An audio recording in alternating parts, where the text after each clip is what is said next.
Bonsoir à tous et à toutes. J'espère que vous êtes bien atterris sur le terrain de Jovation et que cette journée était aussi prometteuse qu'enthousiasmante pour vous. C'est un réel plaisir pour moi d'inaugurer cette conférence aujourd'hui. Et de quoi de plus beau que de commencer par une citation de Nassim Taleb tirée de son ouvrage L'Antifragile. Le vent éteint la bougie et anime le feu. Nassim Taleb nous rappelle que les défis ne sont pas des obstacles, mais des opportunités de renforcement. Contrairement à la fragilité, l'antifragilité prospère sous la pression et en ressort plus forte. Aujourd'hui, cette réflexion trouve un écho particulier dans le contexte africain. Notre continent, longtemps perçu comme fragile en raison des crises économiques, politiques et climatiques, démontre chaque jour qu'il est en train de devenir un modèle d'antifragilité. Face aux défis mondiaux, l'Afrique ne se contente pas de survivre. Elle se réinvente, se renforce et se positionne comme un acteur clé sur la scène internationale. Cette capacité à transformer les pressions en opportunités témoigne de la résilience collective des peuples africains, de leur créativité et de leur ambition à tracer leur propre voie. C'est avec cette vision que nous nous réunissons aujourd'hui sous la bannière de HEC Africa et HEC Maroc, 12 associations qui portent haut les couleurs du Maroc et de l'Afrique, unies par un engagement commun pour le développement, l'ambition et l'excellence. À travers nos initiatives, notre mission ne se limite pas seulement à promouvoir la culture et les talents de notre continent, mais aussi à mettre en lumière les défis colossaux auxquels l'Afrique fait face. Les inégalités économiques, les crises climatiques, la transformation numérique, l'immigration, l'intégration régionale. Ces défis, bien que complexes, sont également porteurs d'opportunités uniques qui, bien exploitées, peuvent transformer l'Afrique en un véritable moteur de croissance et d'innovation mondiale. C'est dans cet esprit que HEC Africa et HEC Maroc s'emploient à tisser des ponts, à initier des dialogues et à bâtir des collaborations, non seulement au sein du continent, mais également avec des partenaires internationaux. Ensemble, avec le soutien de nos partenaires ESSEC Maroc, Central Maroc, X Maroc, ASPA, ainsi que AfroScape, nous voulons montrer que l'Afrique n'est pas un simple spectateur du monde en mutation, mais un acteur central, prêt à relever les défis et à inspirer le reste du globe. Aujourd'hui, c'est avec une immense fierté, une joie particulière que nous accueillons M. Idriss Ben Imam, une personnalité dont la carrière incarne à elle seule la détermination et la résilience marocaine. M. Ben Imam n'est pas seulement un dirigeant de renom, il est une source inépuisable d'inspiration pour tous ceux qui aspirent à un leadership visionnaire. Bien que nos amis de X Maroc aient déjà eu le privilège de l'accueillir, nous avons toujours voulu le revoir parmi nous. Pourquoi ? Parce que son parcours, son expérience et sa vision sont des trésors que nous souhaitons partager, explorer et approfondir. En l'invitant aujourd'hui, nous espérons non seulement nous inspirer de son itinéraire exceptionnel, mais aussi apprendre de ses idées, échanger sur ses réflexions et nous enrichir des leçons qu'il tire de son engagement pour le Maroc et pour l'Afrique. Son parcours, rappelons-le, est extraordinaire. Diplômé de l'école polytechnique des mines ParisTech, il a marqué de son empreinte les grandes institutions marocaines, à commencer par l'Office chérifien des phosphates, où il a gravi les échelons jusqu'à diriger les exploitations majeures comme celle de Khribga. En tant que directeur général de l'Office national de l'électricité, il a supervisé des projets structurants contribuant à moderniser l'infrastructure énergétique nationale. Il a également servi en tant que wali du Casablanca avant d'occuper des fonctions ministérielles où il a piloté des réformes cruciales. Depuis 2006, il dirige avec succès Royal Air Maroc, transformant la campagne en un pont essentiel entre l'Afrique et le reste du monde. Sa trajectoire ne s'arrête pas là. Formé dans des institutions prestigieuses comme l'INSEAD et le Centre des hautes études de l'armement, il a toujours été animé par une vision stratégique alliant rigueur, innovation et engagement. Nous avons voulu l'inviter aujourd'hui car ces idées sont nécessaires dans ce moment crucial où le Maroc et l'Afrique se redéfinissent face à un monde en mutation. Que ce soit à travers son leadership ou son expérience dans des domaines aussi variés que les mines, l'énergie, l'aviation ou la gestion régionale. Monsieur Ben Imam nous offre une perspective unique sur ce qui signifie diriger avec audace et responsabilité. Nous sommes honorés de l'accueillir ici, convaincus qu'il saura non seulement enrichir nos discussions, mais aussi semer des graines d'inspiration parmi nous. Merci encore à vous tous, membres et partenaires, pour votre présence. Ensemble, célébrons l'Afrique, son potentiel et les personnalités visionnaires qui, comme M. Idriss Ben Imam, incarnent nos espoirs et nos ambitions. Je vous invite maintenant à l'accueillir chaleureusement avec mes deux amis, Souleymane Azmi et Abla Strati, pour une Afrique antifragile. Merci.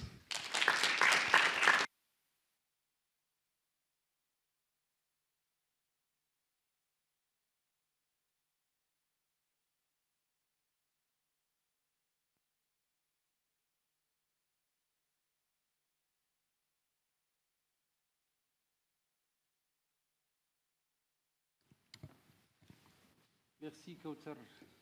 Okay.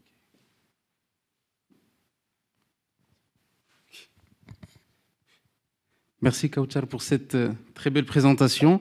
Je vous laisse, déjà merci bien sûr à tous ceux très nombreux qui sont venus ici ce soir, qui ont fait le déplacement.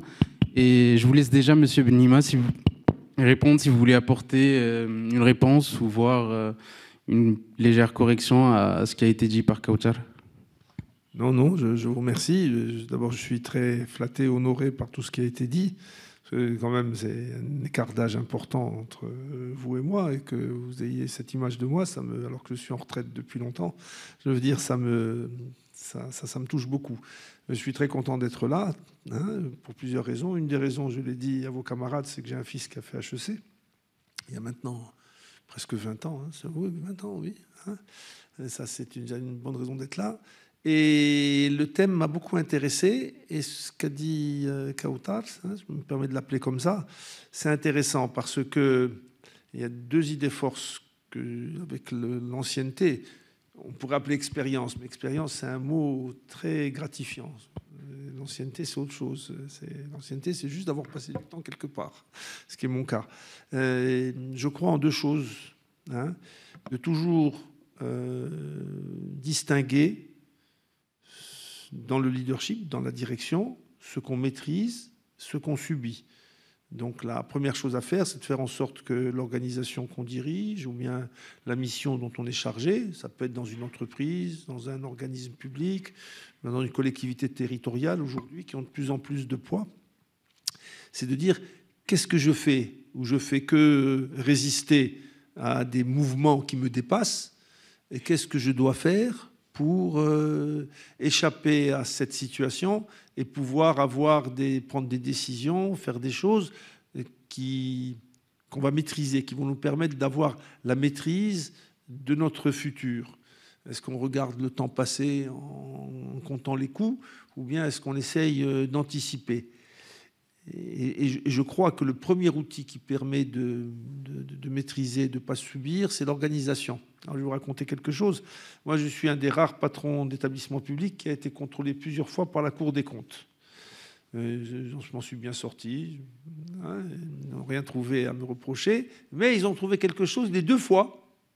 Et ils trouvaient que c'était une critique féroce. Il disait, Monsieur Benima, on constate que depuis 4 ans que vous êtes à la tête de l'Agence Développement du Nord, parce que j'étais aussi à l'Agence Développement du Nord, ça fait 4 ans que vous êtes à la RAM, on constate que vous avez changé l'organigramme chaque année, et quelquefois même en cours d'année. Et je leur ai dit, je m'en félicite. La stabilité d'un organigramme n'est pas un bon signe. L'organisation doit être un outil de management. C'est difficile à comprendre. Je vais vous donner un exemple. Quand on a lancé l'électrification rurale à l'Office national d'électricité, j'ai créé une direction générale adjointe chargée de l'électrification rurale. J'en ai fait un pôle. Ça valait pour les 5 premières années, les 10 premières années de ce... Bon, c'était un programme qui devait s'étaler sur 15 ans. Je suis parti au bout de 8 ans. Je ne sais même pas s'il existe encore cette direction à l'ONE, mais il n'y a aucune raison qu'elle existe encore. Par contre, à un moment, on avait besoin d'elle. Là, dans mon boulot de consulting, je consulte une boîte de chimie au Maroc qui marche très bien. Elle fait les mêmes produits depuis 100 ans. C'est des produits qui voyagent mal, donc ce n'est pas la peine de les protéger par des taux de douane. Vous ne pouvez acheter que les produits que cette boîte et 2 ou 3 petits concurrents qui existent au Maroc. Quand je dis petits, c'est des gros concurrents à l'échelle marocaine, mais des petits concurrents à l'échelle mondiale. Ils sont les seuls à pouvoir faire ça. Et on me dit que la stratégie, ils ont envie d'investir. Maintenant, il y a les batteries qui arrivent, il y a des produits qu'ils savent faire pour faire les usines de batteries. Et je constate qu'il n'y a pas de direction de développement. Non, on n'a pas besoin d'avoir une direction de développement quand on est dans la situation du fat cat, du gros chat au bord du feu, qui a son bol de lait que le maître de maison lui amène tous les soirs. Il n'a pas besoin de... prendre des initiatives, ça vient tout seul. Le chat de gouttière qui vit dans la rue, s'il ne se lève pas le matin pour aller chasser les souris, il ne mange pas le soir. Ça, c'est autre chose. Il doit faire preuve d'initiative. Donc, c'est peut-être pour répondre à... Mais c'est de votre faute, vous n'avez pas voulu que je fasse un exposé. Donc, vous allez voir qu'on va vagabonder. On va avoir du mal à se concentrer sur les questions. Mais, comme Mme Kautar a dit, quelles sont les leçons d'un leadership comme le mien? Je veux dire, c'est beaucoup de décontraction par rapport à l'organisation. Et il faut oser changer d'organisation. C'est pas facile, il y a des résistances au changement. Et deuxièmement, c'est la dialectique entre le subi et le maîtrisé. Il faut toujours se dire, est-ce que je suis en train de faire des choses, je subis ou je maîtrise? Et d'ailleurs, les jeunes maintenant qui font tous c'est très bon exemple. On voit de plus en plus de jeunes qui montent leur propre boîte à eux. Eh bien, ça veut dire qu'ils ont l'intention de maîtriser leur vie plutôt que de la subir en entrant comme cadre supérieur dans une organisation. Voilà.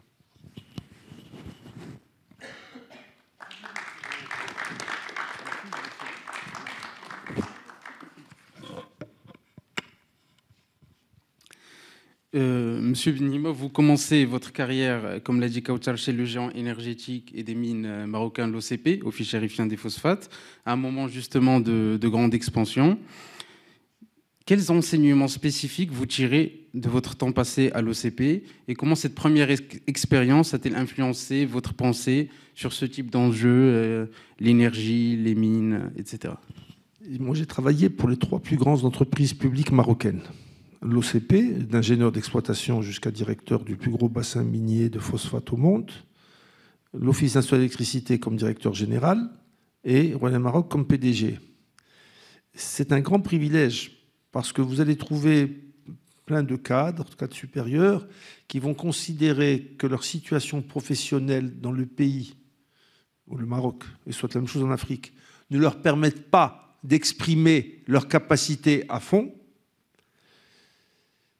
Moi, je ne peux pas dire ça, parce que les phosphates, l'ONE, Royal Maroc, on n'a jamais été limité par les moyens. Ce qui veut dire que les dysfonctionnements qu'on pourrait appeler dysfonctionnements classiques du sous-développement ou classiques d'une organisation industrielle dans un milieu sous-développé ne peuvent pas être imputés à un manque de moyens.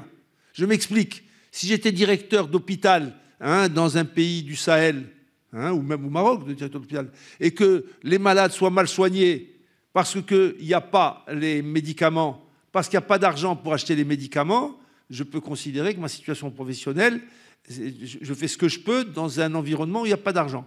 Vous m'avez parlé de l'OCP. L'OCP, c'était un endroit où on ne manquait de rien.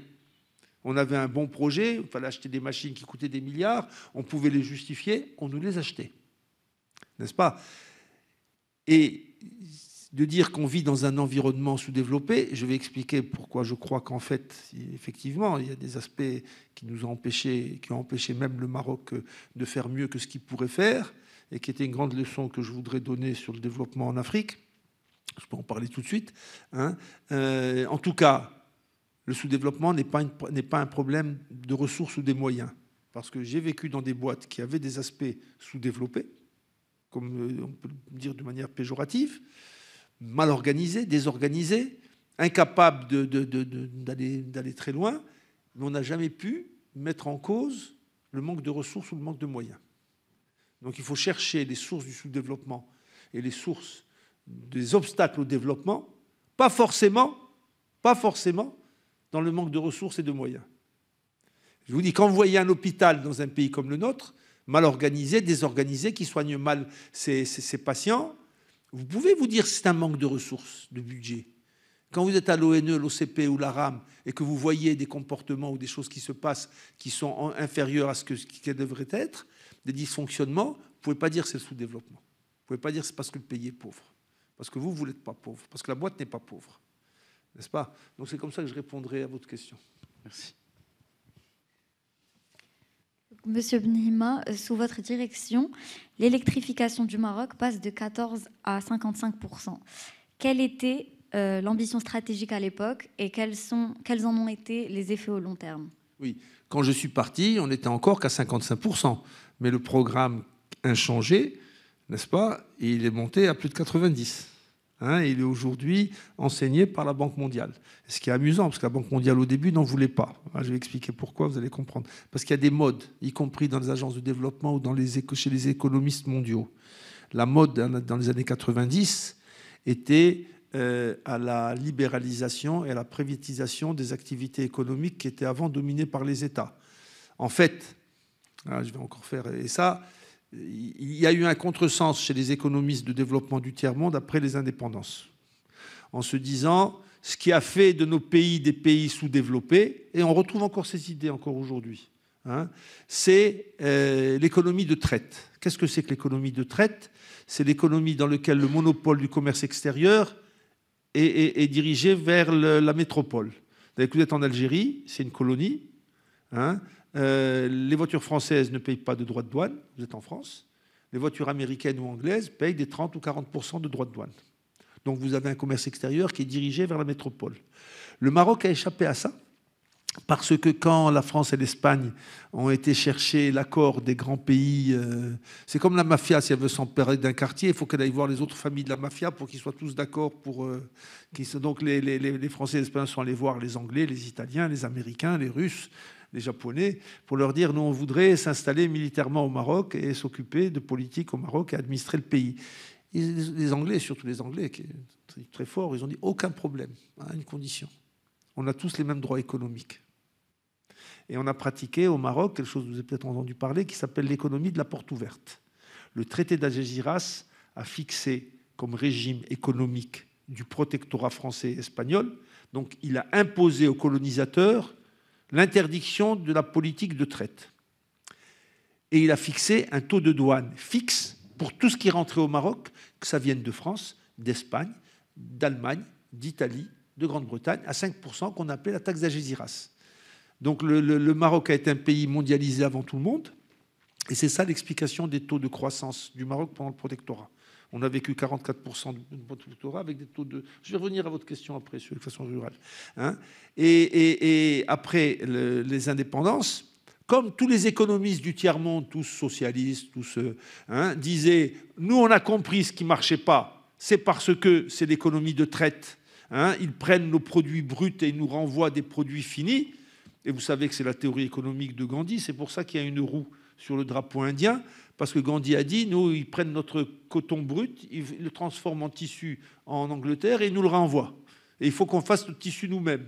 Et ça, c'est la grande théorie de l'économie de développement des années 60. Il faut qu'on fasse de tout chez nous. Donc on va mettre des barrières, on va faire une monnaie qui ne sera plus une monnaie mondiale, alors que le franc marocain du protectorat, il n'y avait aucun problème. Vous pouviez envoyer autant de devises que vous vouliez à l'étranger, personne ne vous en parlait. On a décidé de nationaliser le commerce extérieur en fondant un office du commerce extérieur, en mettant des taux de douane et en créant des usines. On a eu des usines de pneus, des usines de voitures, une raffinerie, des cimenteries, des sucreries, et tout ça d'État, et avec des barrières douanières énormes. Et ça n'a pas fonctionné parce que les États ne sont pas faits pour gérer des organismes industriels. Et donc, en des années 80, on est tombé le roi Hassan II disait le Maroc est en crise cardiaque. Et il ne restait plus que 15 jours de devises pour les importations, des choses comme ça. Et la Banque mondiale a dit, nous, on va tout vous régler, on va vous prêter de l'argent, on va vous aider à vous redresser, mais vous appliquez ce qu'on a appelé le consensus de Washington. Vous vous débarrassez, vous, l'État, de vos activités industrielles et financières, donc privatisation des banques marocaines, dans un cadre libéralisé et régulé par la Banque centrale. Ça, c'est un grand succès. Et puis, vous allez libéraliser les secteurs de l'économie. Ça n'a pas marché, parce que la culture économique au Maroc, n'est-ce pas, est une culture qui est issue d'une économie de pénurie. Dans les siècles d'avant, le marchand, c'est lui qui a la marchandise, c'est lui qui est le maître du jeu commercial. C'est un pays qui vit en pénurie. La preuve, c'est que nous, Dalija, Tajer, ça veut dire commerçant et riche. Donc le commerçant est riche par définition. Donc des gens habitués à une économie de rente, la Banque mondiale a beau dire ce qu'elle avait, on est resté. Donc tous les secteurs économiques au Maroc sont cartélisés. Et ils sont régulés avec l'aide du gouvernement pour qu'il n'y ait pas de nouveaux entrants. On en a certains en tête qui sont notoirement connus pour être cartélisés, mais c'est le cas général. Donc on n'a pas répondu à ce que la Banque mondiale voulait pour la libéralisation. Par contre, on a privatisé. Et pour privatiser, il faut que le bien devienne un bien marchand. Alors prenons l'électricité. L'électrification rurale, c'est forcément un produit de péréquation. Je vais vous donner des chiffres. On a décidé de faire une électrification à 10 000 dirhams en moyenne par habitant, par foyer. La facture moyenne était de 55 dirhams. Est-ce que donc la marge de 55 dirhams, c'est combien? 5 dirhams peut-être, maximum. Combien d'années il faut pour que les 5 dirhams payent l'amortissement? En d'autres termes, si vous privatisez l'électrification rurale, quel est le type qui va mettre son argent? Il va mettre 10 000 dirhams d'investissement pour gagner 5 dirhams, n'est-ce pas, par mois. Et encore, quand on dit 5 dirhams, c'est plutôt 2 que 5, la marge sur la distribution. Donc la Banque mondiale disait, si on veut faire de l'électricité un produit marchand qui s'échange sur un marché, on ne peut pas accepter qu'il y ait des prix en péréquation. Donc on ne veut pas de votre électrification rurale, parce que pour électrifier le rural, il va falloir que vous preniez dans la facture d'électricité des villes et des industriels pour financer le rural. Donc on a eu l'hostilité de la Banque mondiale sur le projet d'électrification rurale marocain. Alors que l'électrification rurale américaine est un produit du New Deal de Roosevelt, que l'électrification rurale française est un produit de la nationalisation d'EDF après la Seconde Guerre mondiale. Donc ça, c'est les grands modèles occidentaux interdits pour les Marocains. Non, vous devez avoir une électricité qui réponde, enfin, un prix d'électricité qui soit conforme au prix de revient. Et pas de péréquation dedans. Alors, qu'est-ce qu'on fait avec les ruraux? Vous leur mettez des plaques photovoltaïques. Hein? On n'a pas accepté. On s'est fait aider par les Français parce qu'il y a en France un sens du service public qui accepte la péréquation. Donc, politiquement parlant, un patron de l'ONU au Maroc, il est plus proche d'un énarque français de l'époque. Maintenant, ils sont tous devenus aussi libéralistes et tout. Mais à l'époque, c'était des gens qui comprenaient ce que voulait dire service public. Et donc, on a fait ce programme d'éducation rurale. Donc, je suis allé visiter... Les gens n'aiment pas que je le dise au Maroc. Les Tunisiens, ils sont gentils, mais c'est petit, c'est le tiers du Maroc. Le tiers du Maroc, c'est déjà grand. Et les Tunisiens, ils étaient à 70% d'éducation rurale, quand nous, on était à 14%. Donc, je suis allé visiter. Et j'ai trouvé leur modèle économique dans lequel il y avait participation des communes, du citoyen et de la Société tunisienne d'électricité et de gaz, qui est l'équivalent de l'ONE. Et c'est ce modèle que j'ai ramené au Maroc. N'est-ce pas? Et on a lancé un énorme programme. Et la raison du succès de ce programme, et là je parlais d'organisation, c'est que ça n'avait jamais été une mission confiée à l'ONE. Dit comment? L'ONE n'était pas chargée de l'électrification du pays? Eh bien non. Non. L'ONE, dans son cahier des charges, c'était celui qui veut être électrifié paye pour la ligne d'électricité qui doit aller chez lui. C'est toujours le cas. Si vous achetez une maison dans un lotissement, on va vous demander de payer dans le compteur. Ce n'est pas le prix du compteur, c'est le prix du compteur et une fraction du prix de l'infrastructure pour amener le compteur. N'est-ce pas? Et dans l'esprit de l'ONE et des décideurs, avant moi, c'était généralisé. Tanger, par exemple, Tanger avait des coupures d'électricité en été parce que le transformateur d'alimentation de Tanger était trop petit. Et quand on disait à l'ONE, mais enfin, quand même, grande ville comme Tanger, il n'y a même pas un transfo à la dimension de la ville. On disait, la ville de Tanger n'a qu'à se le payer, le transfo. Nous, on a de l'électricité, ils payent la ligne de Kenitra à Tanger, par exemple, la centrale de Kenitra à Tanger, et le transfo à l'entrée de Tanger, et nous, on livre ce qu'on veut. Et c'est moi qui ai changé ça. Et c'est moi qui ai dit, c'est une décision doctrinale, c'est très politique si on regarde au fond. Dire l'ONE n'est pas une usine qui vend des services, c'est un office chargé d'une mission. Vous voyez la différence? Je ne gère pas une usine qui a un business plan et un PNL, je gère une mission. Et je disais même à mes collègues, si à force de privatiser, on reste 5 dans tout l'ONE, mais qu'on a l'électricité partout au prix le moins cher et en quantité suffisante, pourquoi est-ce qu'on aurait des usines? C'est une mission. Le fait d'avoir des usines, ce n'est pas une finalité, c'est une modalité. Bref, quand on a décidé ça, on a décidé qu'on devenait, nous, responsables de l'électrification du Maroc. Alors que les années d'avant, les villages qui voulaient s'électrifier, il fallait que le ministère de l'Intérieur leur donne un budget d'électrification. Donc on a changé complètement, le paradigme a complètement changé. Et c'est parce qu'on s'est fixé une mission qu'on l'a fait. Donc là encore, entre le subi, à savoir celui qui veut l'électricité n'a qu'à payer la ligne pour l'amener chez lui. Et puis l'idée de dire non, c'est moi qui suis responsable. C'est moi qui suis responsable d'amener l'électricité jusqu'aux gens parce que j'ai une mission politique et pas une mission de chef d'entreprise, hein, qu'on a réussi à le faire. Hein. Et là encore, ça va rejoindre ce qu'on va raconter sur l'Afrique quand vous me poserez des questions sur l'Afrique. Hein. Je suis venu pour ça, moi. Pour parler ça vient, ça vient. Tant pis pour vous, parce que de toute façon, j'aurais pu faire une conférence que sur l'électrification. Hein. Oui. Donc, Monsieur Bnihima, vous avez été wali de Casablanca et ministre. Comment évaluez-vous les progrès du Maroc dans la mise en œuvre de sa politique africaine et quel rôle le Maroc a-t-il à jouer en Afrique selon vous? Oui. Je vais donner un exemple. J'ai vu notre ami burkinabé qui n'était pas au courant. Je pense que parmi vous, certains ne le savent pas. Et je tiens à le répéter aujourd'hui, c'est une grande fierté à la fois de voir le Maroc. C'est chaque fois que la RAM a un retard, hein, il faut la pardonner parce que la RAM, c'était la seule compagnie, les seuls pilotes, les seuls hôtesses de l'air, la seule direction qui a pris le risque de continuer les vols pendant l'épidémie d'Ebola sans arrêter un seul jour. Alors, vous êtes peut-être trop jeune pour vous rappeler ce qui s'est passé pendant l'épidémie d'Ebola. Peur bleue dans toute la planète. Qu'une épidémie qui va se répandre partout et tuer tout le monde. Et on a enfermé les pays, donc il y en avait 3 principalement, la Guinée-Conakry, le Libéria et la Sierra Leone. Du jour au lendemain, plus aucune compagnie, ni africaine d'ailleurs, c'est un reproche pour les Africains, ni occidentale, n'a voulu continuer à faire ses vols sur ces pays-là. Les seuls avions qui ont atterri à Freetown, Monrovia et Conakry pendant les 9 mois ou l'année qu'a duré, c'est les avions de Royal Maroc. Et ce n'est pas un hasard, parce que c'était suivi en très haut lieu chez nous.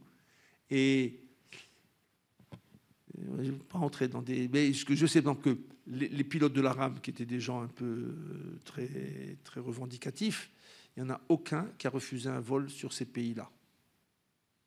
Hein?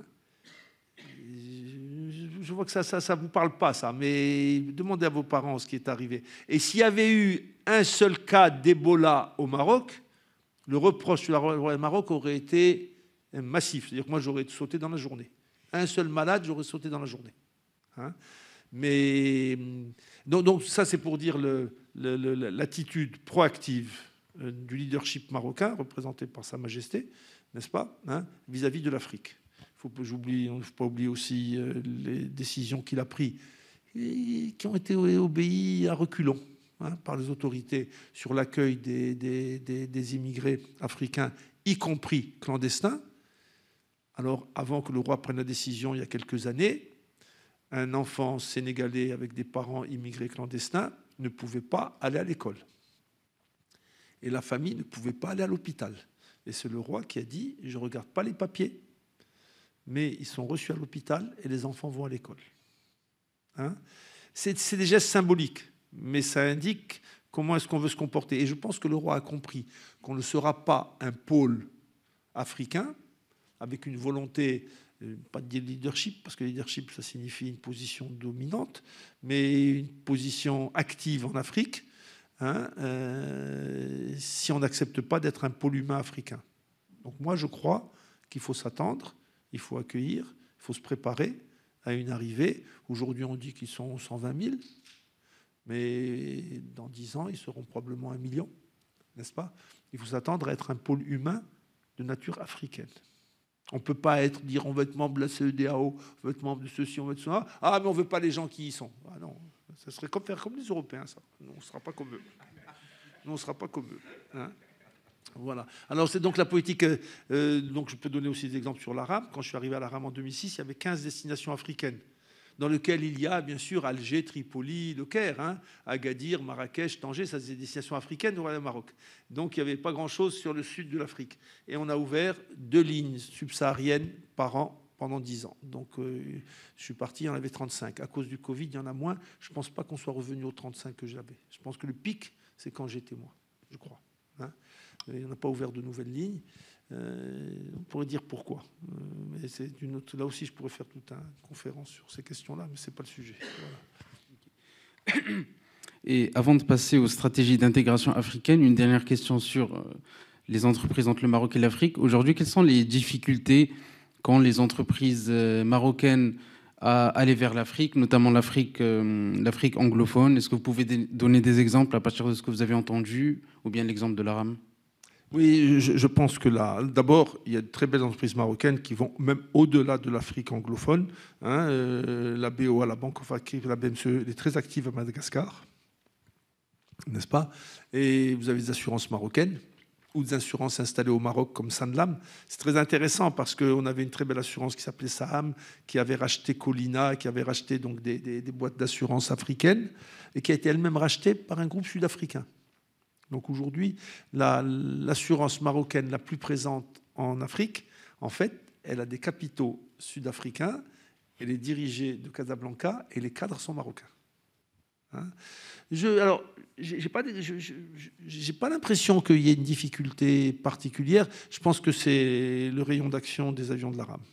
L'ARAM a inventé en business model le long courrier par moyen courrier. Hein, on prend le moyen courrier pour aller d'Europe à Casa, moyen courrier pour aller de Casa en Afrique subsaharienne. Et le moyen courrier, les 737 de l'ARAM, ils vont là où ils vont, ils ne peuvent pas aller. Dans le Tchad, on le fait souvent avec un long courrier. On peut aller jusqu'au Nigeria, on ne peut pas aller beaucoup plus loin. Hein. Après 5 heures de vol, surtout la nuit, hein, ça devient un produit qui n'est pas dégueulasse. D'ailleurs, l'ARAM en Afrique subsaharienne, c'est le low cost local. C'est parce qu'on est moins cher que les autres. Et qu'on a plus de fréquences et que Casablanca a plus de l'ARAM a plus de destinations, peut-être que d'autres. Je pense que c'est ça qui fait le succès. Mais ce tropisme, alors, une raison moins matérielle, si je puis dire, je suis convaincu que notre vision spirituelle, je ne sais pas si on dit spirituelle, peut-être, notre vision spirituelle du monde, marocaine, profonde, n'est-ce pas, est une vision très africaine. Alors c'est un peu compliqué à comprendre parce que l'islam marocain, qui était un islam africain, d'ailleurs qui a hybridé en Afrique, qui s'est hybridé avec l'Afrique, depuis quelques dizaines d'années, l'islam marocain a été perturbé par des doctrines ou des façons de penser venues des pays du Golfe, en particulier le wahhabisme, qui a aussi fait des ravages en Afrique subsaharienne, à coup de télévision, beaucoup d'argent, de formation, de choses comme ça, et à tel point que nos ulémas à nous sont devenus complexés par rapport à leur vision de la religion. L'urbanisation chez nous a fait que la population sont déplacées vers les villes. Elles ont perdu leur cadre de référence spirituel. La zaouïa locale, les marabouts locaux, les choses de ce genre-là, pour aller dans les grandes villes où là, ils ont été confrontés à une vision de l'islam moderne, venue des pays du Golfe, qui n'est pas l'islam marocain, hein, mais qui est l'islam qu'on connaît, qui est beaucoup plus pur, puisqu'il est salafiste, que l'islam marocain, qui lui est un islam soufi et qui n'est pas salafiste. Mais la vision de l'islam soufi marocaine, à mon avis, alors je vais parler comme un mathématicien, c'est un isomorphisme de la religion africaine. C'est-à-dire que la preuve, si on dit les marabouts, c'est un mot qui est utilisé en Afrique subsaharienne, mais c'est un mot marocain. Hein, et nous sommes dans un islam maraboutique. Et je suis convaincu que la spiritualité subsaharienne, qui est très liée à la culture, n'est-ce pas, qui a des aspects maraboutiques, et notre roi, la Constitution, n'arrête pas de le dire maintenant. Nous, on reconnaît les facettes de notre culture, nos facettes polyédriques de notre culture. Les apports juifs, les apports sahariens, les apports africains, les apports occidentaux, tout ça, on le dit sur un substratum qui, lui, est arabo-berbère, n'est-ce pas? Hein, après, il ne faut pas mesurer avec une balance quels sont les pourcentages de... Mais je suis convaincu que sur la vision, l'interprétation du monde ou la compréhension du monde traditionnelle marocaine, c'est une compréhension profondément africaine. Et c'est ça qui fait le secret de la réussite des partenariats, des accords et de l'intégration, n'est-ce pas, de l'adaptation ou de l'insertion, hein, des Marocains en Afrique. Je ne dois être un des seuls à penser ça, hein, mais ce n'est pas grave. Hein, moi, c'est mon opinion et je la partage. Hein. Voilà. Hein.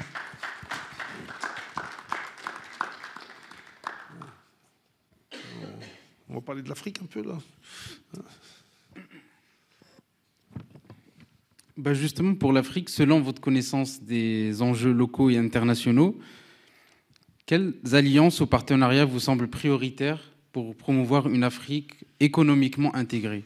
Pour revenir au thème de notre conférence. Alors, là, vous m'entraînez sur le terrain de l'économie du développement dont je parlais. Et on va parler de ça. Est-ce qu'il faut libéraliser? Est-ce qu'il faut mettre des frontières, des douanes? Est-ce qu'il faut installer des barrières douanières et faire de l'industrie auto-centrée? Et franchement, je ne crois pas que les facteurs principaux du développement soient dans ces endroits-là. Je vous répète, dans les économies de développement, il y a deux écoles de pensée. Il y a l'école de pensée d'avant le consensus de Washington et qui revient aujourd'hui parce que les pays reviennent à un certain protectionnisme, qui est l'idée de dire... Alors, mon prof d'économie de développement à l'école des mines, il disait le développement, ce n'est pas le PIB par habitant, c'est le remplissage du tableau des échanges intersectoriels. Hein, je prends le Koweït, je vois vente de pétrole, hein, et il y a tous les achats qui vont avec. Mais il n'y a rien d'autre qui s'échange, n'est-ce pas? Et c'est un pays très riche. Prenez le Maroc, qui est un pays beaucoup moins riche, on a un tableau des échanges intersectoriels qui est beaucoup mieux rempli.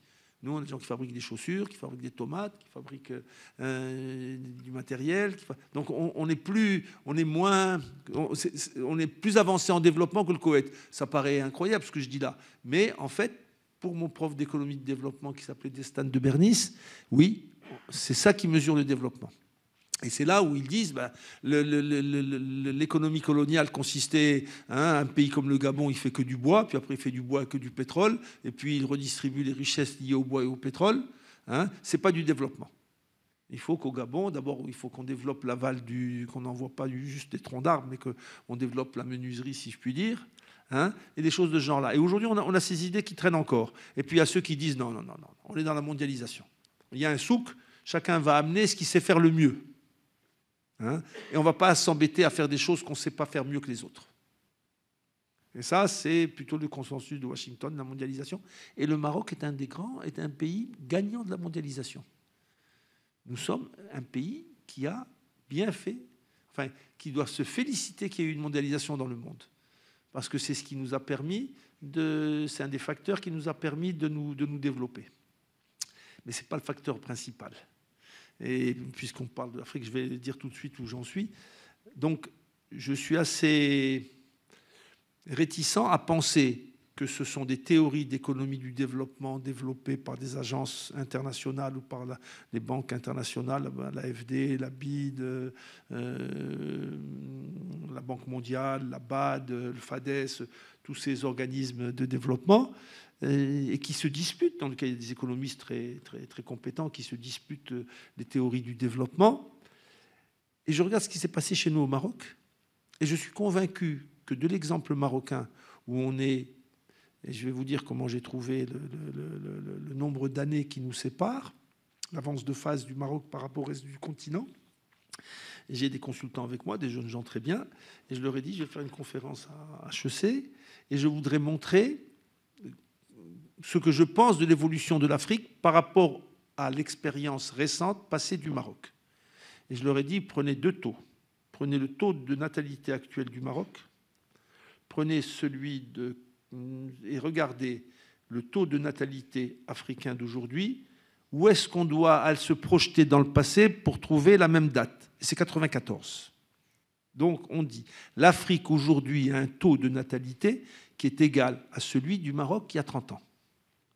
Puis après, on va regarder l'urbanisation. C'est un peu moins bien, parce que l'urbanisation du Maroc en 94, c'était 51%, et l'Afrique n'est qu'à 46% aujourd'hui. Mais on n'est pas très loin. Parce que quand on voit les courbes comment elles sont, dans les deux cas de figure, le taux d'urbanisation augmente en Afrique, et le taux de natalité décroît dans toute l'Afrique. Donc, je pense que ces courbes sont superposables si on les décale dans le temps. Et je vous affirme ici que ma conviction, ou mon intuition, ou la base sur laquelle je travaillerai aujourd'hui, serait de dire nous sommes en avance de 30 ans sur les évolutions dans les politiques de développement et dans l'accès au développement. Donc ça, c'est la première chose que je veux dire. Alors maintenant, qu'est-ce qui fait que le Maroc a connu un développement certain pendant ces 30 ans? Eh bien, je l'affecte à un seul phénomène majeur avec ces deux conséquences majeures. C'est l'exode rural qui a entraîné l'urbanisation et, dans notre cas à nous,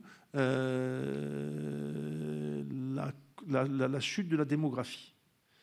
Alors, l'exode rural, les familles arrivent en ville, l'accès aux services est meilleur, donc, et on a un appétit de pouvoir d'achat et de niveau de vie qui s'élève. Alors, je ne sais pas si vous avez entendu parler de l'échelle de Maslow. C'était un économiste, je pense, américain, qui a dit « L'homme part de la satisfaction de ses besoins primaires, manger, et puis quand la société se développe, ses aspirations montent. Il veut être plus cultivé, voilà, satisfaction de soi-même, altruisme et tout et tout. Et le rural qui vient en ville monte dans l'échelle de Maslow. Et les femmes ne veulent plus faire de gosses. Il y a une autre raison. Et je surprends toujours les gens quand je le dis. Je dis, quelle est la surface occupée par un foyer dans un bidonville? Les gens pensent qu'ils sont tout petits, entassés et tout. Non, c'est 120 mètres carrés. Quelle est la surface de l'habitat social au Maroc? L'appartement d'habitat social, 45 mètres carrés. Donc si vous prenez une famille dans 120 mètres carrés, elle peut se permettre d'avoir 4 gosses, ou 3, mais pas dans un appartement de 45 mètres carrés.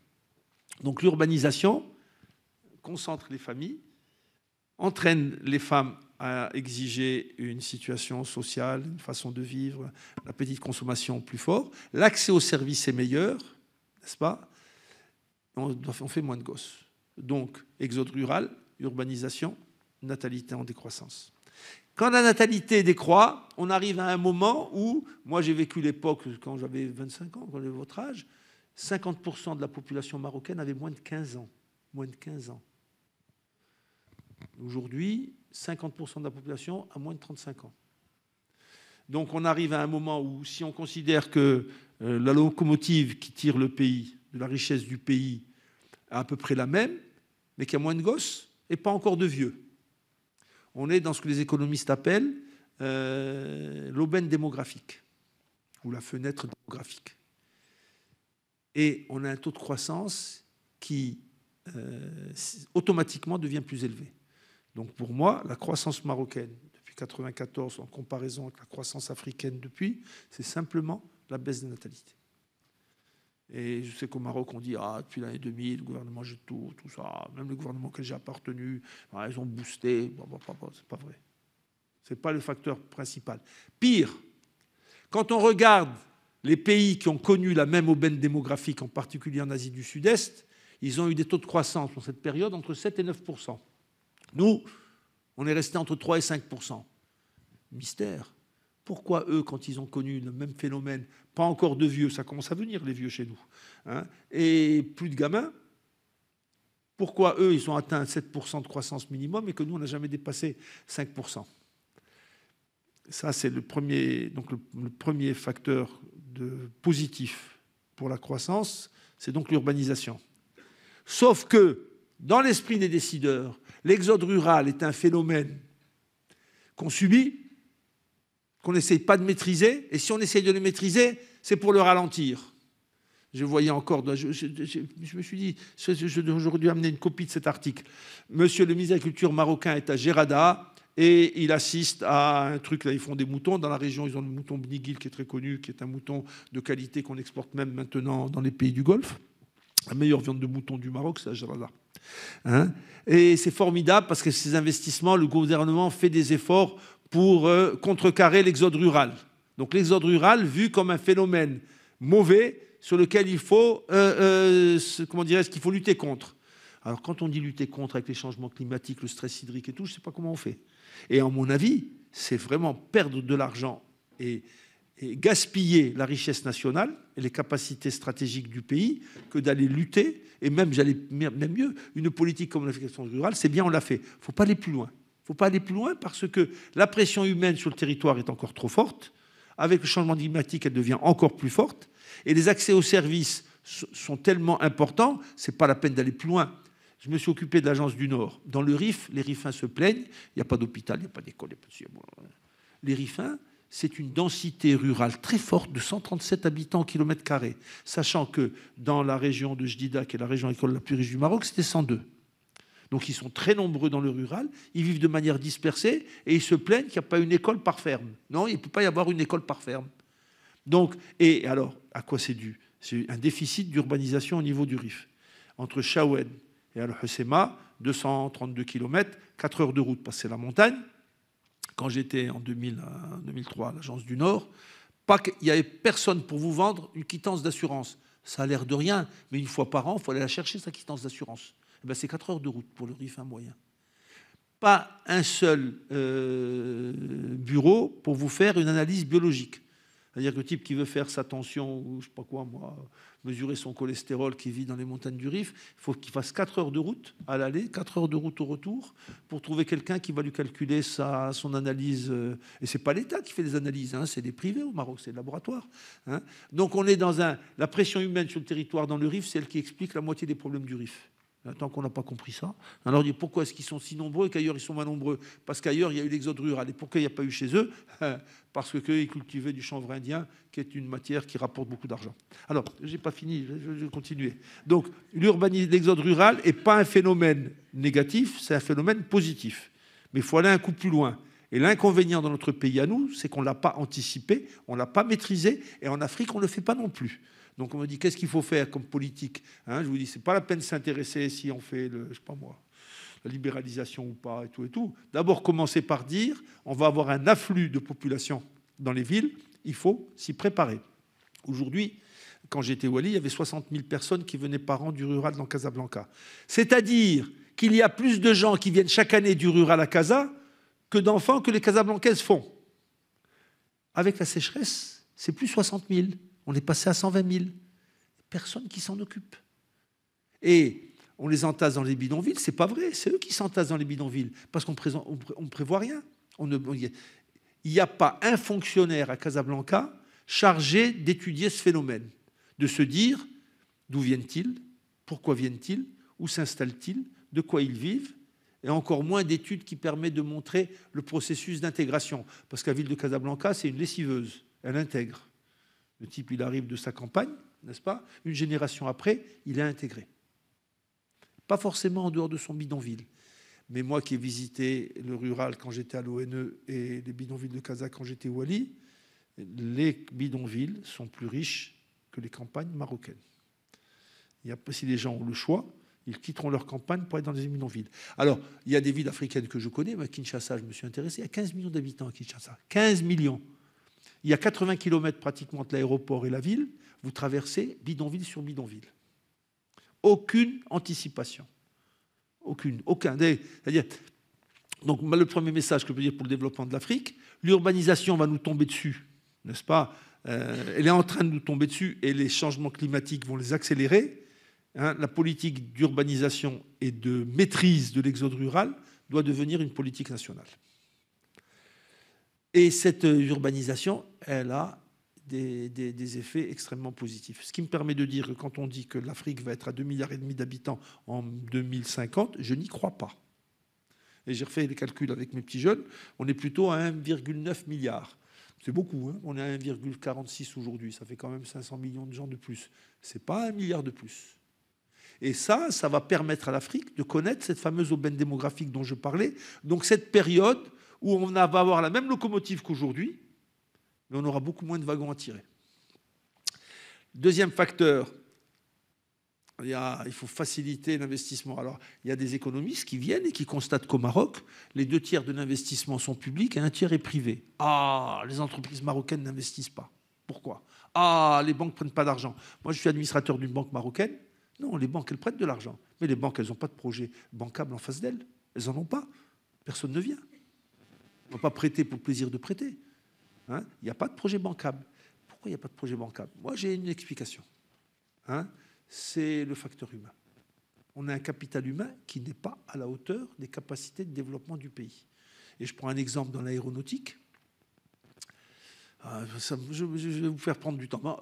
En tout cas, l'aéronautique, je ne vais pas expliquer plus en détail, mais j'ai des éléments probants qui me font convaincre de ça. On est très fiers de l'expansion de l'aéronautique au Maroc, on est 3 fois moins que ce qu'on pourrait être. Et on n'est pas 3 fois plus que ce qu'on est, parce qu'on n'a pas les hommes et les femmes pour le faire. Et je pense que le fait que nous n'ayons pas atteint les 7 à 9% de croissance qu'a connu l'Asie du Sud-Est, Taïwan, Malaisie, Corée du Sud, tout ça, hein, c'est parce qu'eux, ils avaient des populations mieux formées que nous. Et l'échec de l'éducation dans notre pays, comme l'échec de l'éducation en Afrique, hein, c'est le facteur numéro 1 qui fait qu'on n'attrape pas toutes les opportunités de croissance qu'on pourrait avoir. Il y avait un agronome qui s'appelait René Dumont, qui a été le premier à s'intéresser à l'écologie, qui était un spécialiste d'agriculture au Maroc. Enfin, il était un expert français, mais il connaissait bien l'agriculture au Maroc. Et lui, il avait dit un jour, si le Maroc était occupé par des Suisses, ça serait une des plus grandes puissances technologiques du monde. Hein? Donc si on remplaçait les Marocains par des Suisses, qu'est-ce que les Suisses ils ont de plus que les Marocains? Ils sont très bien formés. C'est le capital humain qui a une valeur. Ce n'est pas le caractère. Et vous m'avez dit ce que j'ai appris quand j'étais à l'OCP. Je peux vous dire un truc que j'ai vu à l'OCP qui m'a été confirmé à l'ONE et qui c'est le cas à la RAM. Les travailleurs marocains, c'est des bosseurs. C'est des bosseurs. J'ai jamais vu des gens travailler comme les gens de l'OCP, disciplinés, travailleurs. Alors, l'ONE un peu moins discipliné, aussi travailleurs, et la RAM pas du tout discipliné, mais aussi travailleurs. Hein, c'est peut-être l'influence de la ville d'ailleurs. Hein, mais on n'a pas de défaut intrinsèque sur le développement. Ce n'est pas parce qu'on est noir ou arabe qu'on est différent. Hein, mais je prends Air Liquide, leader mondial des gaz industriels, qui a une filiale au Maroc, et je suis président du conseil d'administration. On a découvert que la moitié des agents de maîtrise ne savaient pas lire et écrire. Ils écrivent leur comment dirais-je, ils écrivent leur rapport et tout, mais comment dirais-je, c'est sur le tas qu'ils ont appris ça. Donc ils connaissent les phrases, les mots de leur métier, mais en fait ils sont incapables de lire un journal. Et je parle d'agents de maîtrise, je parle de gens payés 12 000, 13 000, 14 000 dirhams par mois. Hein, c'est pas négligeable. Donc le deuxième facteur, j'ai dit, l'urbanisation qui va arriver va nous empêcher de connaître ce qui est prévu pour l'Afrique, à savoir beaucoup trop d'habitants. Par contre, une urbanisation maîtrisée devrait nous permettre d'avoir de mieux accueillir ces mouvements de population. Voilà. Mon population, d'ailleurs, c'est intéressant, j'avais fait un slide dessus. Il n'y a pas que l'exode rural. Il y a l'arrivée de l'immigration qui va venir, la mobilité inter-État au niveau de l'Afrique et la mobilité de l'Afrique vers le reste du monde. Et tout ça, ça doit être pensé très fort. La mobilité à l'extérieur de l'Afrique, d'ailleurs, les sociologues marocains sont en train de se rendre compte qu'il y a des étapes, que le jeune Marocain qui va en Europe, il va d'abord dans une ville, puis après il va à l'étranger. Et d'ailleurs, aujourd'hui, il n'y a plus personne qui a envie d'aller dans une ville réellement pour y rester. Et je pense que c'est un défaut de formation. C'est parce que les boîtes... Et alors, je vais très loin, je veux dire, les boîtes n'investissent pas parce qu'elles ne savent pas avec qui investir. Je pense que c'est une catastrophe nationale, le niveau d'éducation que nous avons. Une catastrophe nationale. C'est gravissime. Et donc, si on parle de l'Afrique, j'ai parlé. L'expérience marocaine est très enrichissante, elle est très éclairante sur ce qui devrait se passer en Afrique, mais pour ses aspects positifs et ses aspects négatifs. Bon, l'aspect positif, c'est qu'on a connu une aubaine démographique avant que l'Afrique ne la connaisse. C'est à partir de maintenant qu'elle va commencer à la connaître. Si j'estime que c'est 30 ans on nous à partir de 2000, 2004. Donc il reste encore 10 années, mais dans 10 ans, on devrait avoir une Afrique avec beaucoup, beaucoup moins d'enfants et beaucoup plus donc, de population active. Deuxième facteur, c'est l'école. Et l'école doit être l'urgence, la priorité, l'endroit où on met le plus d'argent, n'est-ce pas, dans tous les pays. Je pense que chez nous, cette prise de conscience existe suite aux études, aux dossiers qui ont été faits sur de nouveaux modèles de développement. Maintenant, vous ne trouverez pas un décideur public ou un homme politique pour être aussi négatif sur le fait que notre système d'éducation est défaillant. Il est défaillantissime, pas simplement défaillant, défaillantissime. Et ce n'est pas parce qu'on a des super universités, des super trucs. Peut-être que c'est en train de changer, peut-être que tout le système d'éducation est en train de se régénérer sans que moi je m'en aperçoive. C'est des mouvements qui prennent des années et des années, ça. Mais vous voyez à quel point c'est la différence entre maîtriser et subir. Maintenant, la bonne nouvelle que je vous apporte, c'est que je pense qu'on peut maîtriser. Et que si on maîtrise ces facteurs-là, on sera beaucoup plus fort pour affronter les défis du stress hydrique et les défis du développement. Troisième facteur qui est très fort au Maroc et qui n'est pas encore suffisamment dans le reste de l'Afrique, c'est les relations avec la diaspora. Moi, je reconnais que quand j'ai vu nos rois, c'était Hassan II à l'époque, s'intéresser. Moi, j'ai accompagné Hassan II dans une visite qu'il a faite aux États-Unis. J'étais très surpris de voir dans les deux villes où on est allé, Washington et New York, il recevait la communauté marocaine. Et dans l'esprit de nos rois, la communauté marocaine, c'est musulmane et juive, il faut le savoir. Et à New York, il y a probablement plus de Marocains juifs que de Marocains musulmans, sans parler du Canada. Mais je me disais, mais quel intérêt? Ils sont partis, ils ne reviendront plus, ils vont s'intégrer, ils vont oublier le pays, ils ne reviendront plus. Peut-être les vieux, peut-être, mais pas les enfants, encore moins les petits-enfants. Et je pense que la politique de sollicitude, si on peut dire, ou en tout cas d'intérêt pour cette communauté marocaine à l'étranger, elle a porté ses fruits et qu'elle nous donne aujourd'hui un atout énorme dans le développement, que je recommande aux pays africains. Et il y a un facteur qui concerne l'aviation qui a été un facteur clé et qui montre là encore la différence entre le Maroc et les autres pays africains, puisque le Maroc est le seul pays africain et arabe qui a aujourd'hui signé un Open Sky avec l'Europe. Et on a pu le signer, et on a gardé notre compagnie aérienne. Et je suis très, très content de vous annoncer que c'est le jour à peu près où ils m'ont nommé qu'ils ont signé l'Open Sky. Moi, j'ai été nommé en mars 2006. On a signé l'Open Sky en décembre 2006. L'ONE représentait, l'ARAM représentait 57% du trafic Maroc-Europe. C'était ça la part de marché. Quand j'ai quitté en 2016, c'était 17%. C'est-à-dire que l'offensive du low cost a fonctionné. Aujourd'hui, il y a, je disais encore 46, maintenant c'est 50. Entre 46 et 50 compagnies aériennes qui viennent au Maroc. Marrakech est la ville d'Afrique la mieux connectée au reste du monde. Le Maroc est le pays d'Afrique le mieux connecté au reste du monde. Vous pouvez aller de Birmingham, un bled, je ne sais même pas où c'est, n'est-ce pas, en Grande-Bretagne, à Marrakech tous les jours. De Irun, de Barcelone, de Malaga, de Séville, n'est-ce pas, qui sont quand même pas des villes...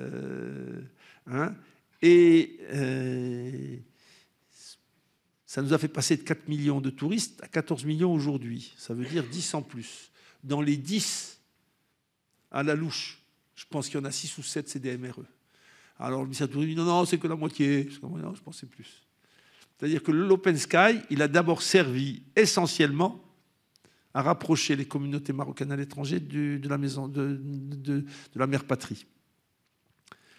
Et vous avez aujourd'hui le MRE, il ramène la famille une fois par an, mais il peut venir voir sa famille plusieurs fois. Je prends même le cas des étudiants. Moi, quand j'étais étudiant à votre place, on revenait une fois par an, pas plus. Moi, je vois les étudiants, chaque fois que je vais chez quelqu'un, il a toujours son gosse qui est à Paris qui est là. Je ne sais pas s'ils viennent passer le week-end. Donc, donc l'Open Sky, c'est le troisième message. L'Open Sky, ça a été... Non, pas l'Open Sky. Enfin, je préconise l'Open Sky à tout le monde. Et la preuve qu'on peut avoir un Open Sky et maintenir une compagnie nationale vivante, c'est la preuve que le Maroc donne. Alors que l'Algérie, la Tunisie, l'Égypte ne veulent pas d'Open Sky parce que la compagnie nationale n'en veut pas. Et qu'elle dit, je vais mourir. Et tu amènes les étrangers, je vais mourir. Voilà, donc on a dit, lien avec la diaspora, c'est plus une intuition que des chiffres. Mais je suis sûr que le fait que nos... Alors, vous savez, dans le gouvernement actuel, vous avez, j'en vois déjà 3, Madame Rita Mzour, Madame Leila Ben Ali et Karim Zidane. Je vois au moins 3 qui n'ont jamais fait carrière au Maroc, qui ont quitté l'étranger pour venir au Maroc. Ils n'avaient jamais commandé personne au Maroc. Ils n'avaient jamais travaillé dans un environnement marocain. Et on les ramène, on les met ministres. J'en vois déjà 3, mais il y en a peut-être plus, et peut-être que certains que j'oublie, n'est-ce pas? Mais c'est extraordinaire. Et jamais dans le gouvernement où j'étais ou avant, on l'aurait fait. Jamais. Aujourd'hui, c'est ce qu'on a. Le Karim Zidane, le ministre de l'Investissement, s'il y a un ministère plus important que ça, c'est lequel? Le type, il a fait toute sa carrière en Allemagne. Toute sa carrière, il est parti, il a fait une UT en Allemagne, il revient 30 ans après comme ministre. C'est extraordinaire. C'est des faits qui doivent vous parler, surtout si parmi vous, certains veulent rester dans les pays étrangers. Aujourd'hui, le Maroc a construit une économie, une culture, un ADN de liaison avec la diaspora qui est très particulière et qui fonctionne très bien. Et disons, le bénéfice ou comment je pourrais dire, à qui on doit ce succès, c'est à nos rois. Ce n'est pas les partis politiques ou les syndicats ou la société qui a dit il faut faire une fondation pour les MRE, il faut faire une opération annuelle d'accueil, et ainsi de suite. Je ne dis pas que c'est parfait. Et on sait que les MRE, il y a des problèmes entre MRE et locaux quand ils viennent en vacances. Il y a des problèmes parce qu'ils ne se sentent pas aussi bien accueillis qu'ils voudraient. Bon, le roi a fait un discours, du coup tout le monde s'est mis en branle actuellement. Là. Tout le monde, c'est redevenu le sujet à la mode depuis un mois, le 6 novembre. C'est ça, à peu près un mois. Dans les avions, on voit plein de responsables qui vont aller visiter les communautés marocaines à l'étranger. Hein. Mais c'est bien. Mais en tout cas, la dynamique est déjà là. Et je ne peux que considérer que c'est une grande force pour le Maroc. Voilà. Je vous ai dit ce que je voulais vous dire sur l'Afrique. Merci beaucoup pour votre intervention.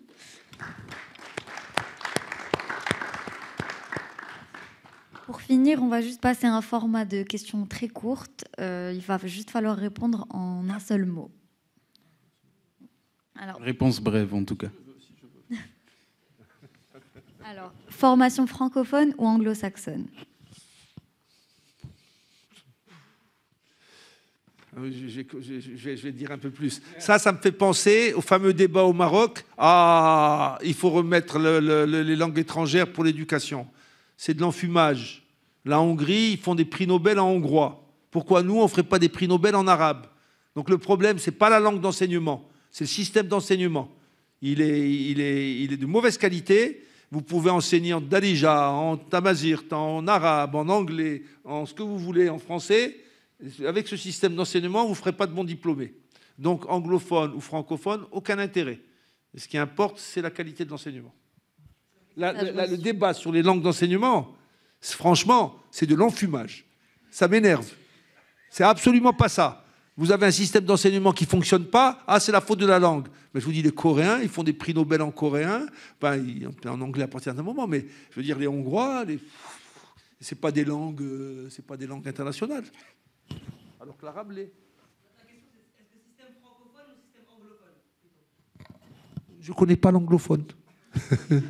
Moi, j'ai été dans un système où, quand on était bon, on finissait dans le francophone. Et parce qu'en plus, comment dirais-je, les poids n'étaient pas biaisés.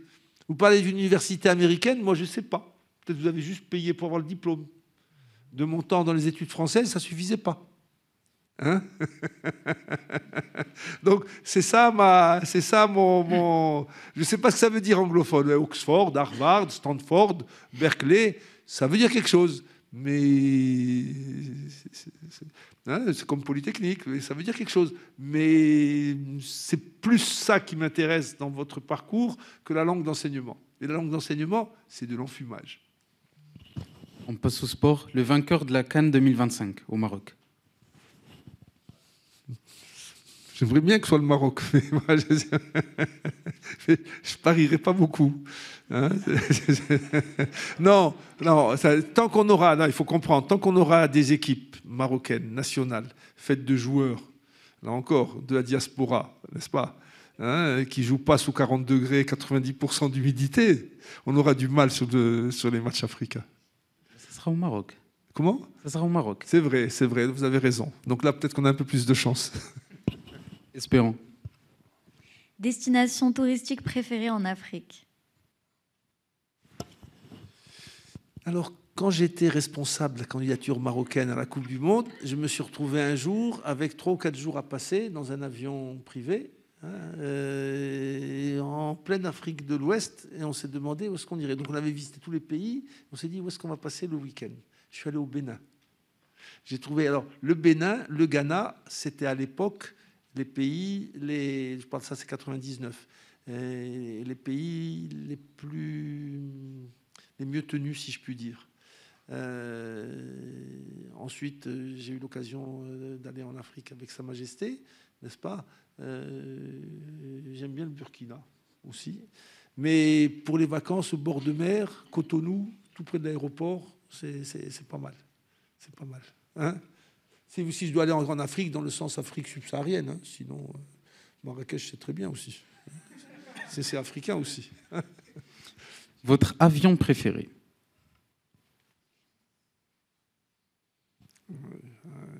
Moi, j'aime bien le 737. C'était un outil extraordinaire pour la rame. Et on s'est fait avoir par Boeing sur le MAX. Mais il y a quelque chose que je vais regarder parce que je regretterais, je ne veux pas me mêler de ce qui se passe maintenant, je regretterais que les prochains 737 qu'on achète ne soient pas des MAX. J'explique pourquoi, et c'est lié à ce qu'on a dit sur l'influence de la rame en Afrique.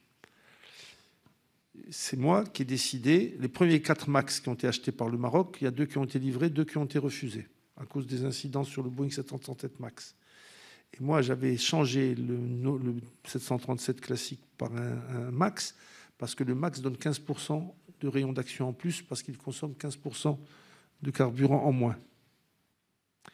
Et ça permettait d'aller plus loin en Afrique, donc d'étendre le rayon de la rame. C'est pour ça que soit la rame achète des 320 Neo, qui sont équipés de ces moteurs qui consomment moins.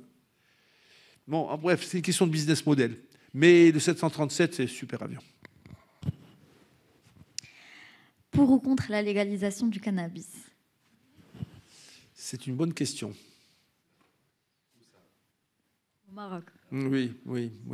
Moi, j'ai travaillé sur la légalisation du cannabis industriel, donc celui qui n'est pas récréatif. Aujourd'hui, c'est déjà le cas. Le cannabis non récréatif est autorisé au Maroc. Et pour le récréatif? Pour le récréatif, je vais vous dire ce que je pense. Là, il faut regarder de près.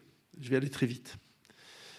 Le hashish consommé par les artisans marocains traditionnels pendant des siècles, il faisait 4% de THC. THC, c'est la molécule, c'est le principe actif.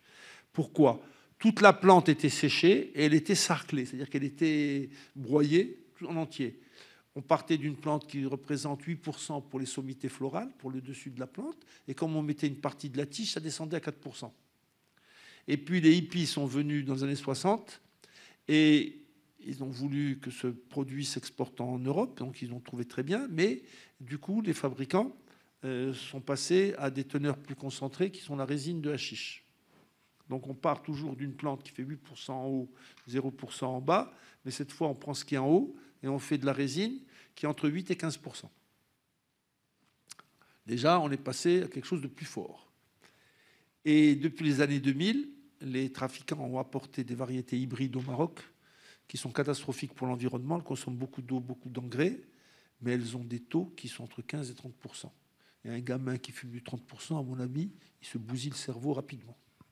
Donc, je pense que si on se ramenait à des taux de THC traditionnels, du kiff traditionnel marocain, l'avantage, c'est que ça permettrait aux parents et, disons, la société de mieux... En gros, je ne crois pas que l'interdiction va empêcher la consommation.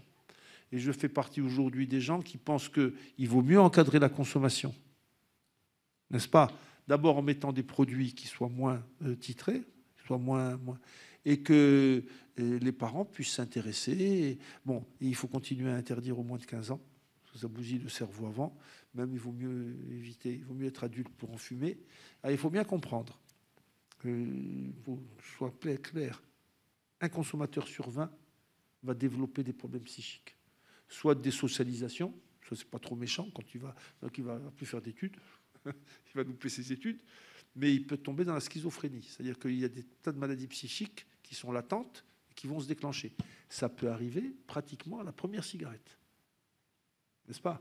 Donc c'est un produit dangereux. Maintenant la question, est-ce qu'on laisse circuler un produit dangereux sans le contrôler, sans être capable réellement de le réprimer, ou bien on l'autorise parce que le risque pour la société est moins fort que de laisser... Je vous dis, si les paysans marocains gagnent leur vie en fabriquant du kiff traditionnel, n'est-ce pas, qu'on appelle la beldia d'ailleurs, et s'éloignent des variétés hybrides, ça sera mieux et pour l'environnement du Rif et pour les consommateurs.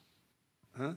Mais en même temps, c'est un aveu d'échec, parce que franchement, si on était capable, sur un coup de baguette magique, d'empêcher la consommation de hashish, je serais plutôt pour. C'est parce que je pense qu'il faut être réaliste et qu'on n'y arrive pas que peut-être il faut comment dirais-je, réguler ça. Là, j'insiste sur la brièveté de la réponse. La France-Afrique, une réalité encore présente ou une simple excuse? Non, je crois que ça y est, les Français sont partis. Je pense que ça y est, je ne crois plus que ce soit une réalité. Et dernière question, votre ville préférée au Maroc? Votre ville préférée? J'ai déjà dit, c'est Rabat. Et oui. Pardon. Et ça va plus loin que ça, puisque moi je donne des conseils et il m'arrive, je fais surtout de la politique publique, mais il m'arrive de conseiller des investisseurs et je suis formel. L'endroit où s'installer quand on a déjà une usine à Casablanca, ou je ne vais pas dire au type de quand je quittais l'usine s'installer à Rabat, ni même de changer de siège social. Mais je pense que les nouvelles activités, si vous devez monter des entreprises au Maroc, allez le faire à Rabat. C'est la ville est plus agréable, la circulation est moins intense, l'immobilier est moins cher, les salaires sont plus bas. Et la ville est moins schizophrénique que Casablanca. Franchement, je conseille Rabat. Merci beaucoup. Merci.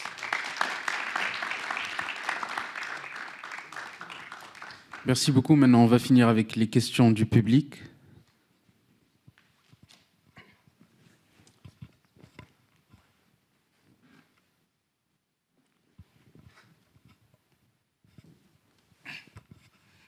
Oui, bonsoir, merci. J'ai une question concernant l'aubaine démographique dont vous avez parlé. Est-ce que vous pensez que le Maroc actuellement est prêt à la phase suivante de cette aubaine démographique-là, notamment en termes de prise en charge des retraités après?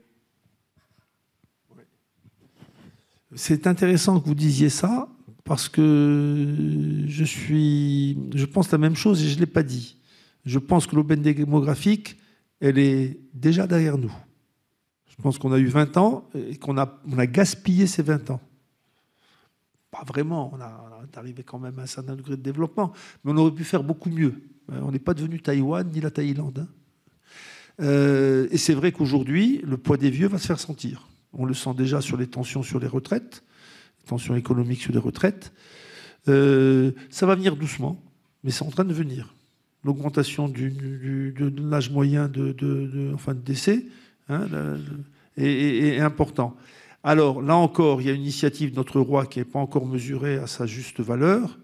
Le roi, il a compris que dans le monde moderne où on va, l'équation habituelle, le capital et le travail qui s'associent pour que la société ait des revenus tirés de son travail, ce modèle va sauter. Et dans 10 ans, dans 20 ans, dans 30 ans, on aura un nombre beaucoup plus important que maintenant de gens qui ne seront pas intégrés dans un travail productif. Ce n'est pas la fin du monde, parce qu'on peut inventer du travail non productif. S'occuper des vieux, s'occuper de la culture, faire du sport, tout ça, l'entretien des espaces verts, tout ça, ça peut arriver. Mais il faut financer. Ça veut dire que le travail productif doit financer par des aides de plus en plus directes et non liées à votre travail. Le Maroc est rentré là-dedans. Et l'exploit, c'est la Digital Factory du ministère de l'Intérieur, qui nous a permis, nous, Marocains, de vivre la crise du Covid et les vaccinations et la gestion du Covid aussi bien que n'importe quel pays dans le monde, uniquement par SMS. Et les gens qui maîtrisent c'est eux qui sont à la manœuvre pour utiliser à la fois les big data et les algorithmes qui permettent de faire un scoring de la population. Et on a commencé. On dit qu'aujourd'hui, il y a 5 millions de Marocains qui touchent une aide directe de l'État. Alors, cet argent, il ne vient pas en l'air. Il doit venir, de l'élargissement de l'assiette fiscale. Beaucoup de gens ne payent pas d'impôts au Maroc qui devraient. Et deuxièmement, la fin de la subvention des produits de première consommation. Donc, on arrête de subventionner, par exemple, le butagaz, le butane. Et ça va ramener de l'argent qui va aller dans les aides directes. L'avantage des aides directes, c'est que grâce au scoring, alors c'est le même mot, big data, algorithme, scoring. Il y a quelqu'un qui a fait l'ENSAE, il doit être plus fort que moi là-dedans. Donc tout ça, c'est la même idée. Donc, quand on est capable de faire un scoring, vous avez une femme qui a beaucoup d'enfants, qui est veuve, elle va toucher une allocation. Les gosses vont à l'école, elle touche une deuxième allocation. Il y a un des gamins qui est handicapé, elle touche une troisième allocation. Ça a déjà commencé. Il y a c'est pas tout à fait parfait, mais l'idée, c'est pas grave. C'est qu'il y a des revenus directs qui viennent. Et je pense qu'aujourd'hui, malgré l'inflation, tous les problèmes qu'on a, la sécheresse, ces aides directes jouent un rôle très important sur la résilience de l'État social, hein, de la société. Donc, oui, on est en train de se préparer à cette arrivée de vieux, et tant mieux que ça, on est en train de se préparer à une arrivée massive de populations qui ne seront plus engagées dans le travail. Et ça va nous arriver, comme ça va arriver aux pays les plus avancés. Mais je crois que chez nous, on a compris qu'on va vers un revenu universel. Hein, et c'est votre génération qui va connaître ça. Moi, ma génération, c'est parti. Mais vous, quand vous aurez mon âge, vous serez dans un endroit où les gens toucheront de l'argent et ne rien faire. Pourquoi ? Parce que les robots feront tout le travail. Et il faut trouver un mécanisme, là encore, théorie économique. Comment est-ce que les capitalistes vont accepter de prendre de l'argent pour être distribués, hein, alors qu'aujourd'hui, ils le donnent à la société, mais ils le donnent à travers les salaires. Mais quand il n'y aura plus de salariés, ou très peu, comment on fera pour redistribuer ? Un vrai problème, ça. Hein. Donc nous, on chemine vers ça. Monsieur Ben, vous m'entendez bien ? Oui, oui. Monsieur Benrahma, merci beaucoup d'être là déjà. Vous avez beaucoup évoqué les enjeux territoriaux, locaux et ruraux au Maroc. Dans la stratégie de développement du royaume, on voit que les littoraux sont beaucoup mis en avant et les villes qui ont un accès direct à la mer se développent plus que la moyenne. Je pense à Tanger, à Casa ou à Rabat, ou même maintenant avec Dakhla et la Gouira au sud. Mais qu'en est-il du développement des villes un peu plus enclavées ? Je pense à Fès, Meknès ou Ouarzazate notamment. Où en est-on dans la stratégie de développement de ces villes-là qui n'ont, contrairement aux autres, pas accès au domaine maritime ? Vous avez assisté à ma conférence à Polytechnique ? J'ai parlé que de ça, hein, n'est-ce pas ? Oui. Alors quand vous dites on développe le littoral, c'est pas vrai. On observe, on suit, on subit.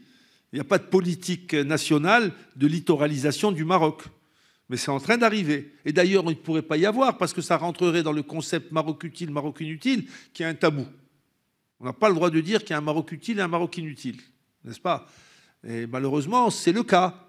C'est-à-dire qu'on ne veut pas, mais c'est le cas, c'est ce qui arrive. Et ça va être de pire en pire, ou de mieux en mieux, ça dépend comment on voit les choses. Que le Maroc vive mieux sur 40 km de littoral, c'est une évidence, que de vivre en 2 dimensions dans un pays de stress hydrique. Maintenant, la culture marocaine, la société marocaine, l'histoire, notre responsabilité historique fait qu'on ne peut pas abandonner la 2e dimension. On ne peut pas abandonner Marrakech, c'est tiré d'affaire. C'est devenu une marque mondiale du tourisme, il n'y a plus de problème. Et ça vaudra le coup, économiquement, d'amener de l'eau à Marrakech, même s'il n'y a plus d'eau dans Marrakech. Ça, c'est clair. Les autres villes doivent se trouver une vocation. Mais il n'y en a pas des masses. Qu'est-ce que c'est, les villes de l'intérieur ? C'est quoi ? C'est Beni Mellal, Meknès, Fès, hein ? Après, c'est de l'autre côté de l'Atlas. Ça va être des oasis, comment dirais-je ? On va au désert, là. On va au désert humain. Hein ? C'est pas nous, c'est le changement climatique. Et là, on a 2 attitudes qu'on peut avoir. Décider qu'on va quand même mettre de l'eau, on va quand même... Mais c'est ridicule, c'est ridicule. C'est ridicule. Je vous ai dit que l'électrification d'un foyer, c'était 10 000 dirhams. Ça vaut le coup. Si maintenant, moi, je sais que dans les fins de programme d'électrification rurale, on arrive à 100 000 dirhams. Il ne faut pas rigoler. Mettre 100 000 dirhams pour une maison qui ne les représente pas. Mais il vaut mieux dire au type, je te donne 100 000 dirhams, va habiter en ville. Hein ? Donc l'accès aux services développé, c'est-à-dire le coût de l'accès aux services en 2 dimensions va être épouvantablement élevé. Je vais vous donner un exemple. Le dessalement, c'est 4 dirhams 50 sorties usine, le mètre cube, à Jdida ou Casa, les nouvelles techniques. Dès que vous voulez monter vers Marrakech, 600 mètres d'altitude, vous vous rendez compte ce que ça coûte de pomper sur 600 mètres ? Vous avez entendu parler de quelqu'un qui a un puits qui fait 600 mètres ? Hein ? Ça vous fait de l'eau au prix du pétrole. Hein ? Donc, moi, je ne suis pas favorable à faire n'importe quoi en 2 dimensions. Hein ? D'un autre côté, il faut que ces territoires se trouvent Il ne faut pas vivre dans l'assistanat vis-à-vis de ces zones-là parce que ça sera ruineux. Ruineux, et on n'y arrivera pas. Je vous dis, l'accès aux services dans les villages, ça n'existe pas. Merci, Monsieur Banima, pour votre intervention. J'aimerais juste revenir sur ce que vous avez dit par rapport à la question religieuse au Maroc. Je voulais vous demander si de la même façon que l'Arabie Saoudite a utilisé le wahhabisme comme moyen d'influence, est-ce que le Maroc pourrait utiliser sa spiritualité et sa tradition soufie, à travers notamment la redécouverte de textes d'Ibn Arabi ou d'autres auteurs, comme levier d'influence en Afrique de l'Ouest et comme moyen de combattre les extrémismes religieux latents dans la région?